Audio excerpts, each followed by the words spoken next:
या ठिकाणी आपण वेव्ह म्हणजे काय पाहिलं, त्याच्यानंतर वेव्हचे टाइप्स पाहिले, नंतर वेव्हचं इक्वेशन पाहिलं. आता त्यातल्या जे लॉन्जिट्युडिनल वेव्ह आणि ट्रान्सव्हर्स वेव्ह म्हणजे काय ते पाहिलं. त्या लॉन्जिट्युडिनल वेव्ह आणि ट्रान्सव्हर्स वेव्ह पैकी साऊंड वेव्ह ह्या लॉन्जिट्युडिनल वेव्ह असतात.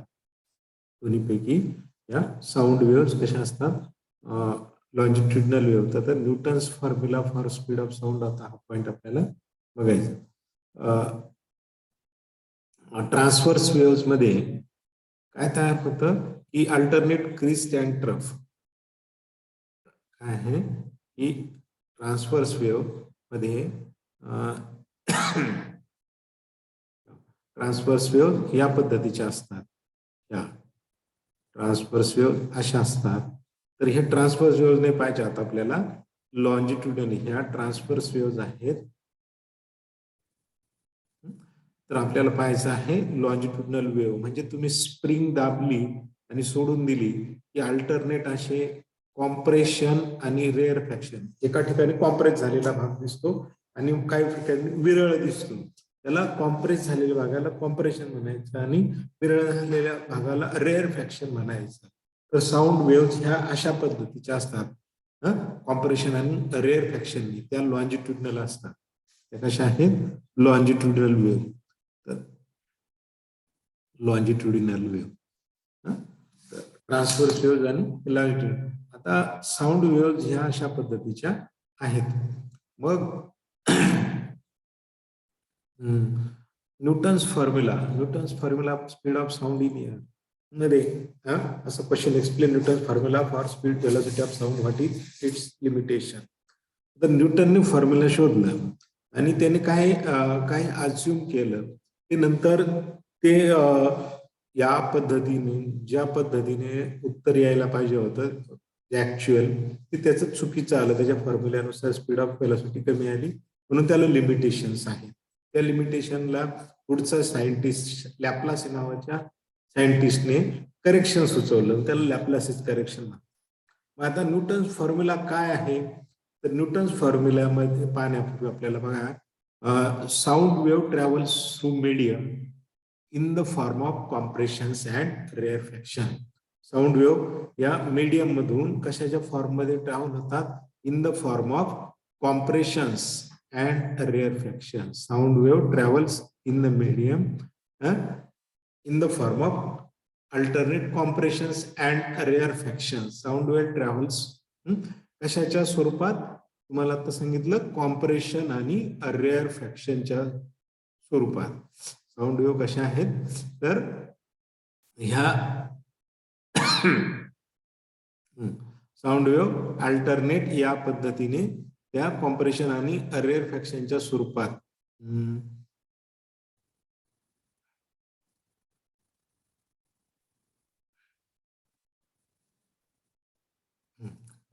साऊंड वेव्ह अशा लॉन्जिट्युडिनल वेव्ह असतात आणि कॉम्प्रेशन आणि रेअर फॅक्शनच्या स्वरूपात त्या ट्रॅव्हल करतात. अल्टरनेट कॉम्प्रेशन आणि रेअर फॅक्शन या पद्धतीच्या हे कॉम्प्रेशन्स झाले, हे रेअर फॅक्शन झाले, अशा अल्टरनेट स्प्रिंग दाबलेले आहे. तर या अशा मग यामध्ये काय होतं की ऍट कॉम्प्रेशन मध्ये डेन्सिटी काय होते इन्क्रीज होते. दाबलेलं गेलेलं density of medium greater than rare faction. Rare faction मध्ये असलेल्या डेन्सिटीपेक्षा याची डेन्सिटी काय होते जास्त असते कॉम्प्रेशन मध्ये. Compression density of medium is greater than compression density of rarefaction. ह्या ठिकाणी आणि हे कधी शक्य आहे when the medium is elastic. Elastic medium मध्येच हे शक्य आहे when the medium is elastic. मग consider velocity of sound depends on density of elasticity. ठीक आहे, velocity depends upon density and elasticity, दोन गोष्टीवर अवलंबून आहे. म्हणून हा फॉर्म्युला काय आहे की आपल्याला हा फॉर्म्युला या ठिकाणी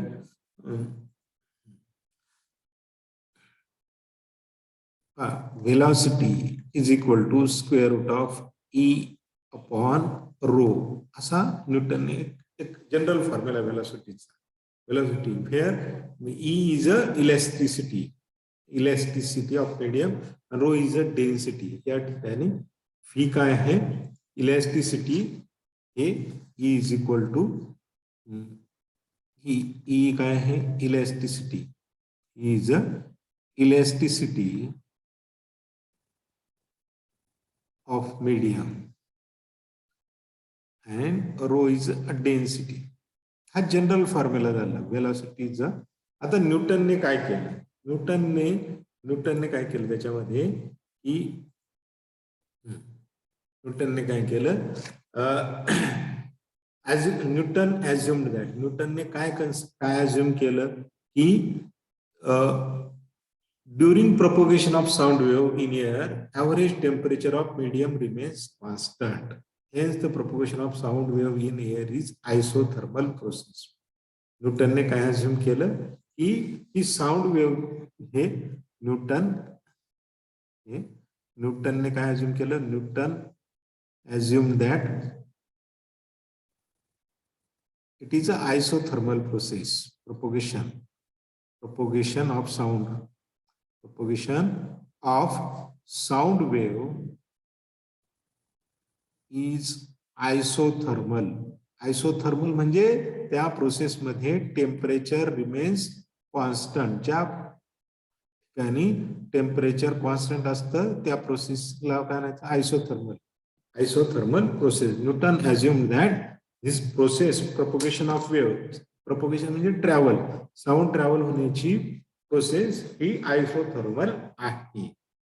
मग मग काय केलं, आणखी काय केलं, the volume of elasticity of air determined under isothermal change is called isothermal bulk modulus. मग आता for gas or air isothermal elasticity is equal to atmospheric pressure आहे. मग न्यूटनने ही आयसोथर्मल प्रोसेस केली. मग for gas E is equal to P, atmospheric pressure. E is equal to P. Here P is क्या है? P is a atmospheric pressure. P is a atmospheric pressure. या न्यूटनने काय केलं की it is a isothermal process, म्हणजे त्या ठिकाणी temperature remains constant.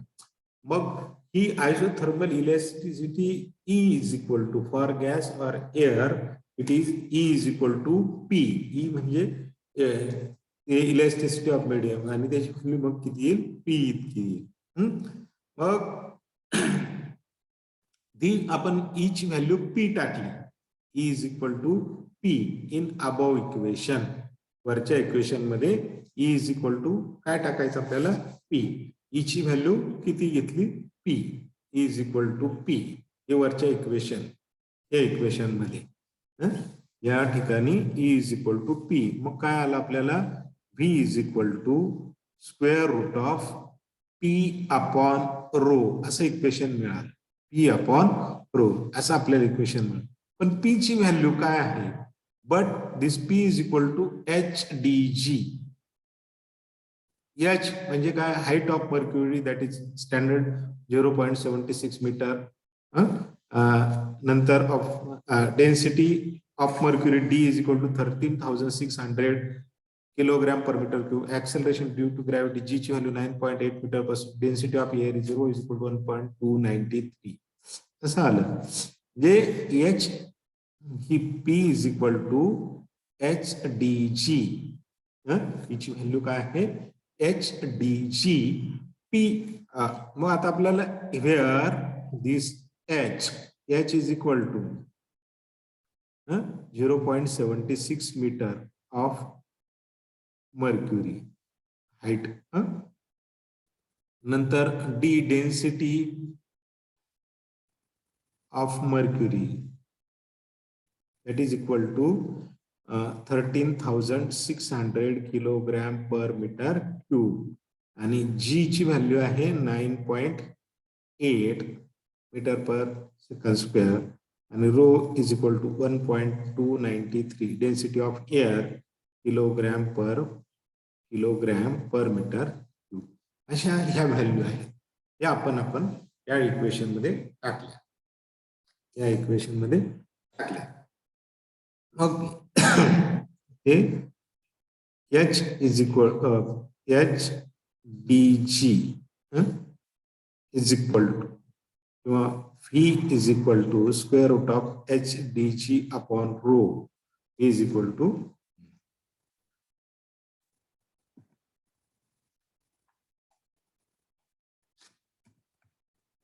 V is equal to this.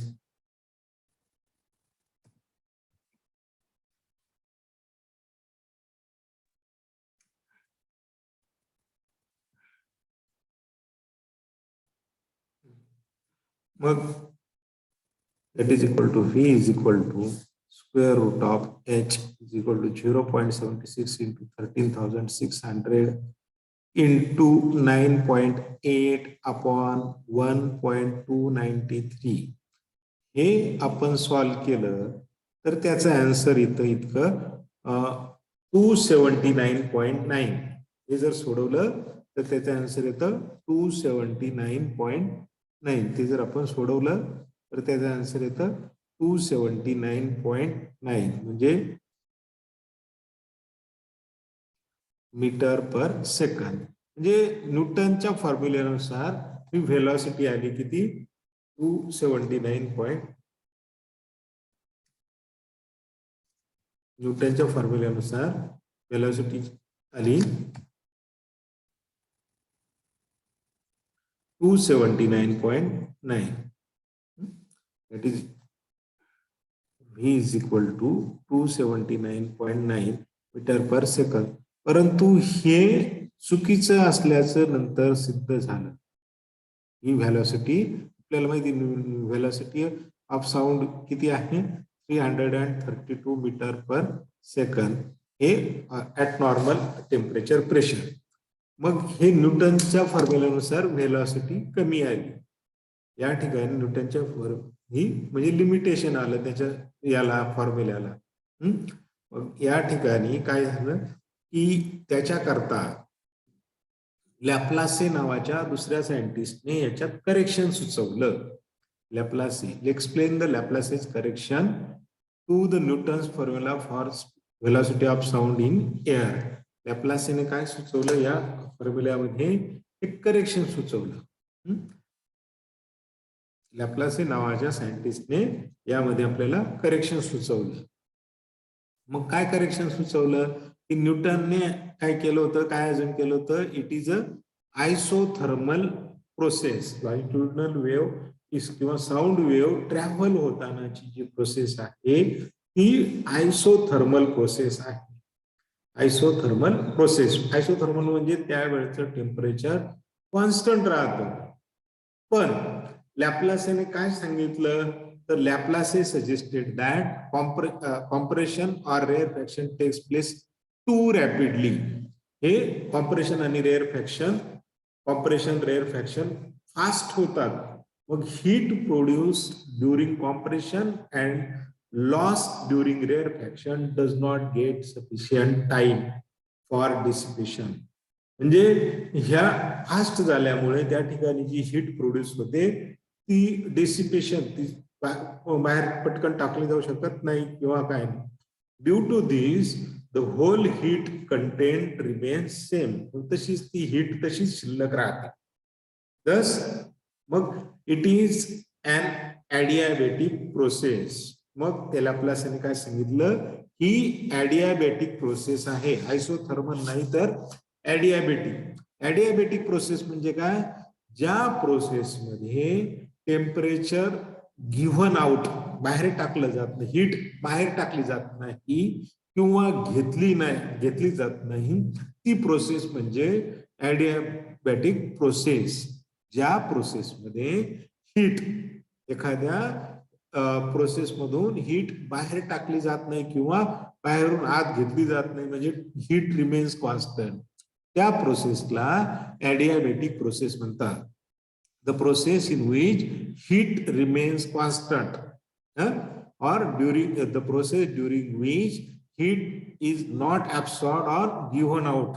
That process is called as a adiabatic process.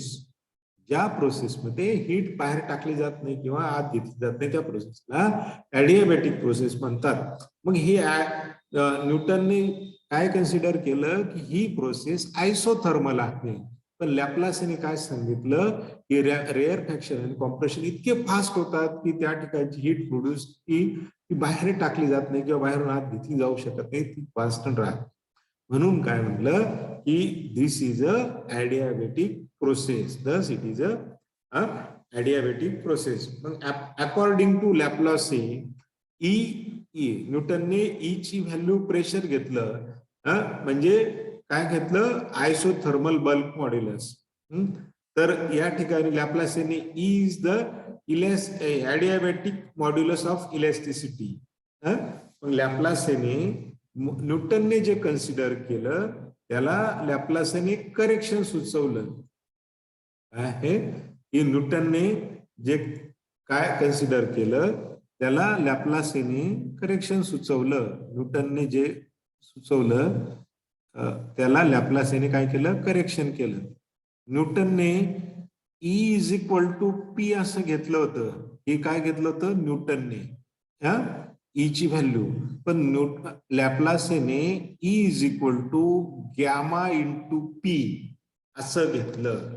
लॅप्लासने काय केलं त्या पी ला गॅमाने मल्टिप्लाय केलं. Where this it is a modulus of elasticity area medium. मग ई ची value gamma into P, where P is a pressure आणि gamma is a ratio of specific heat at constant pressure to specific heat at constant volume CP upon CV. या ठिकाणी लॅप्लासने या ठिकाणी fair this gamma is equal to CP upon CV. CP म्हणजे specific heat at constant pressure and CV specific heat at constant volume. लॅप्लासने correction सुचवलं. न्यूटनने E ची व्हॅल्यू पी घेतली. ही लॅप्लासने हे करेक्शन केलं E is equal to gamma into P. Laplace's correction.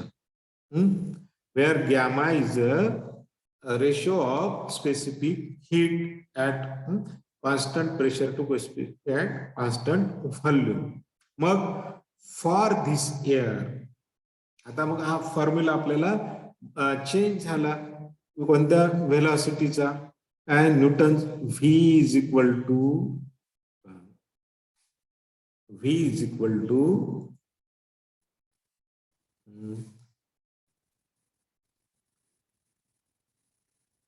square root of E upon rho. According to Newton's P upon rho. आता लॅप्लासने केलं this gamma P upon rho. gamma P upon rho. या ठिकाणी gamma. आता या ठिकाणची गॅमाची value आहे 1.41 for air और gas. या ठिकाणी व्हॅल्यू आहे 1.41. मग आता ऍट नॉर्मल टेम्परेचर प्रेशर. मग आता पुन्हा ह्या व्हॅल्यू टाकल्या आपण या ठिकाणी या फॉर्म्युल्यामध्ये. तर व्ही इज इक्वल टू गॅमाची व्हॅल्यू आहे 1.41 इंटू पी म्हणजे एच डी जी. हे काय आहे gamma into H D G upon rho. H आहे 0.76, डी आहे 13,600, जी 9.8 अपॉन काय आहे रोची व्हॅल्यू डेन्सिटी ऑफ एअर 2.93. आता हे सॉल्व केलं तर आपल्याला व्हेलॉसिटी ऑफ साऊंड मिळाली किती 332.35 मीटर पर सेकंड. हे आपण सॉल्व्ह केलं तर आपल्याला याची व्हेलॉसिटी मिळते 332. हे सॉल्व्ह केलं तर त्याचं उत्तर येतं 332 मीटर पर सेकंद. ही ऍक्च्युअल व्हेलॉसिटी आहे. हे ऍक्च्युअल व्हेलॉसिटी आली साऊंड वेव्ह ही लॅप्लासच्या करेक्शन नुसार ही करेक्ट व्हॅल्यू आली. This value is agreement with experimental value. या ठिकाणी ही व्हॅल्यू ऍक्च्युअल व्हॅल्यू आपल्याला माहिती. मग ही कशी आहे ऍक्च्युअल व्हॅल्यू. आता या पद्धतीने मग सोपं आहे बघा, लक्षात ठेवायला सोपं आहे. न्यूटन्स फॉर्म्युला काढताना आपण काय करणार, आधी जनरल फॉर्म्युला लिहिणार V is equal to E upon rho. मग आता ई ची व्हॅल्यू न्यूटनने कन्सिडर केली पी फॉर आयसोथर्मलचे E is equal to P upon rho. P is equal to H D G, where H is equal to 0.76 into 13,600 into 9.8 upon 1.293. ते solve केलं तर answer येतं 279.9. But it is not actual value of velocity of sound. मग हे काय आहे, हे limitation झालं त्याचं. मग या ठिकाणी काय experimentally it is found that velocity of sound in air at NTP is 332 meter per second, where thus there is a considerable difference between value predicted by Newton's formula and experimental value. नंतर दुसरं limitation काय, experimental value is 16% greater than the value given by formula. Newton failed to provide satisfactory explanation for this difference. हे limitation. न्यूटनच्या फॉर्म्युलेनुसार शोधलेली value actual value पेक्षा वेगळी आहे. तिथं दोघातलं difference 16% आहे. हे नंतर हे लिमिटेशन झालं. मग त्या लिमिटेशनवर दुसरा सायंटिस्ट काय लॅप्लासने करेक्शन सांगितलं की न्यूटनने जे कन्सिडर केलेलं आहे साऊंड वेव्हचं propagation it is a isothermal process, त्याच्याऐवजी या लॅप्लासने सांगितलं it is a adiabatic process. Adiabatic process मध्ये काय होतं, टेम्परेचर हीट गिव्हन आउट किंवा ऍब्सॉर्ब केली जात नाही. मग हे साऊंड वेव्हचे रेअर फ्रॅक्शन आणि कॉम्प्रेशन इतके फास्ट होतात की त्यावेळची हीट डिसिपेशन होत नाही. म्हणून it is a adiabatic process. For adiabatic adiabatic elasticity medium modulus of elasticity of for adiabatic process each value gamma p, where gamma is a specific heat at constant volume upon specific heat at constant pressure upon specific heat at constant volume. Gamma is a ratio of Cp upon Cv. Specific heat at constant pressure to specific heat at constant volume. आणि त्याची value आहे 1.41. या value आपण या फॉर्म्युल्यात टाकल्या. पण त्या velocity of साऊंडच्या V is equal to E upon rho. तर त्या ठिकाणी V is equal to gamma P upon rho square root of for gamma 1.41 at NTP normal temperature pressure. This P is equal to 0.76, H is equal to D is equal to 13,600 and G 9.8 upon rho 1.293. या ठिकाणी त्याची value आली किती, हे solve केलं तर उत्तर येतं 332.35. This value is close agreement with experimental value. हे लॅप्लासचे करेक्शन. आता पुढचा हे आपल्याला पॉइंट आहे effect of pressure on velocity of sound. साऊंडवर प्रेशरचा काय इफेक्ट होतो. Effect of pressure on velocity of sound. Let V be the velocity of sound in the air and P is pressure, rho is density. By Laplace's formula we can write V is equal to gamma P upon rho. V is a volume of gas having mass m, then rho is equal to m upon V. Substituting rho in equation 1, या equation 1 मध्ये आपण rho टाकला तर velocity V is equal to gamma into P V upon M, रोची value M upon V म्हणजे V upon M झालं 1 upon ते. According to Boyle's law P V is equal to constant. Also m and gamma also constant, means v is equal to constant. Means velocity of sound does not depend upon the change in pressure as long as temperature remains constant. For gaseous medium, v is equal to nr2. Substituting in equation 2, we get this v is equal to gamma into nRT upon 1. Thus, even for gaseous medium, OBM ideal gas equation, velocity of sound does not depend upon the change in pressure as long as temperature remains constant. What is the effect? आता या ठिकाणी effect of pressure, effect of pressure, प्रेशरचा काय effect होतो आपल्याला ते पाहायचं.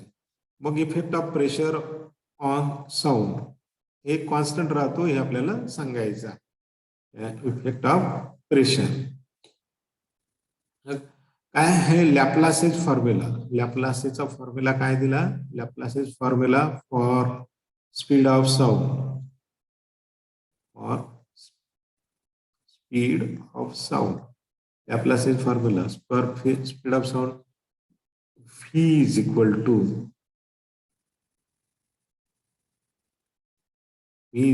to gamma p upon rho.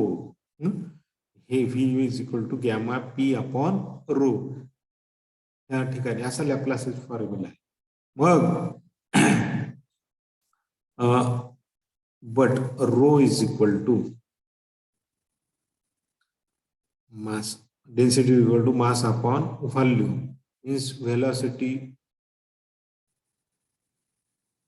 v is equal to this gamma into p into v upon m, p into v upon m. हे रो ची किंमत v m upon v आहे, तर या ठिकाणी रो इज इक्वल टू दिस अशा आलं m p v. या ठिकाणी अशा पद्धतीचे हे rho is equal to. But according to Boyle's law,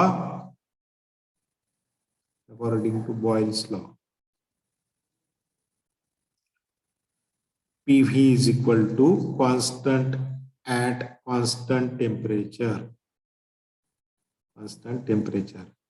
Also, gamma and m are constant. Gamma and m सुद्धा constant आहे. Gamma and m सुद्धा constant, means velocity v is equal to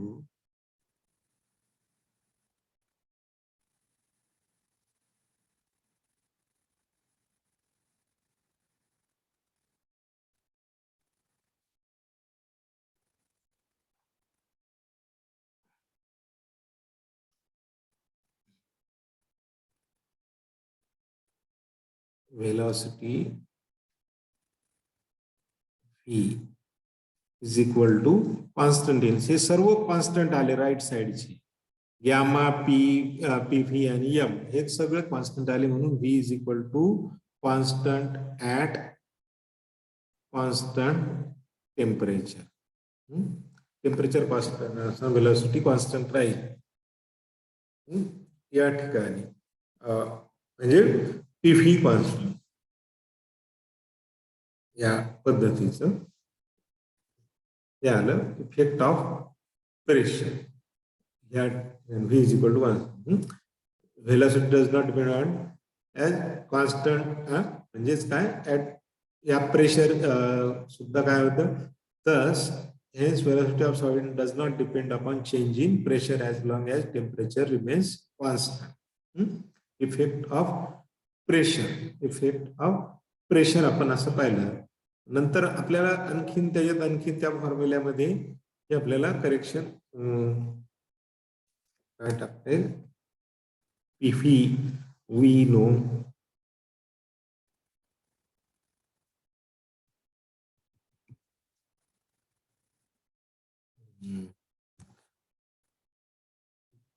From ideal gas equation, PV is equal to nRT.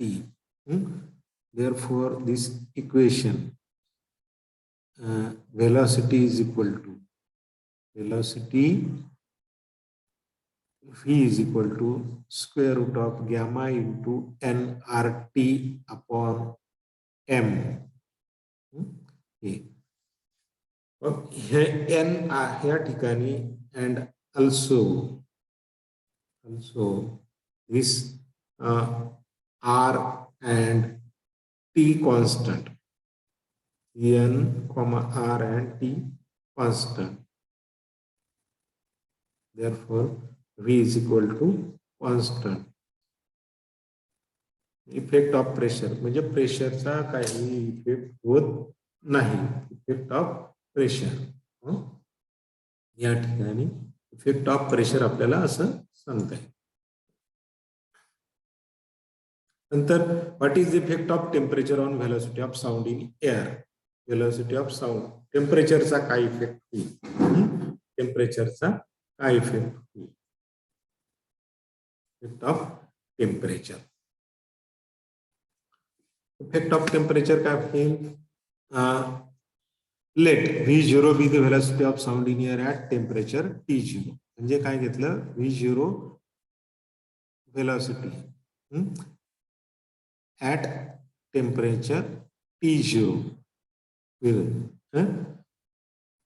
velocity V0 and V velocity घेतली आपण at temperature T असं consider केलं. P0 and P किंवा ρ0 and ρ density at temperature T0 and T अशा आपण दोन density घेतल्या. Considering the number of moles n is equal to 1. बघ या ठिकाणी for gas we have formula आपल्याला आहे लॅप्लासिस फॉर्म्युला आपण कॅल्क्युलेट केला. V0 is equal to this gamma into RT0 upon m. आता आपण वरती लॅप्लासिस फॉर्म्युला काढला V0. नंतर V is equal to gamma into RT upon m dividing this equation.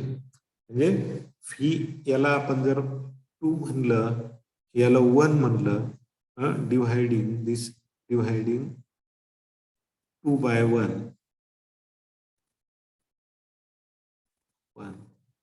equation V upon V0 is equal to this gamma R T upon M upon gamma R T0 upon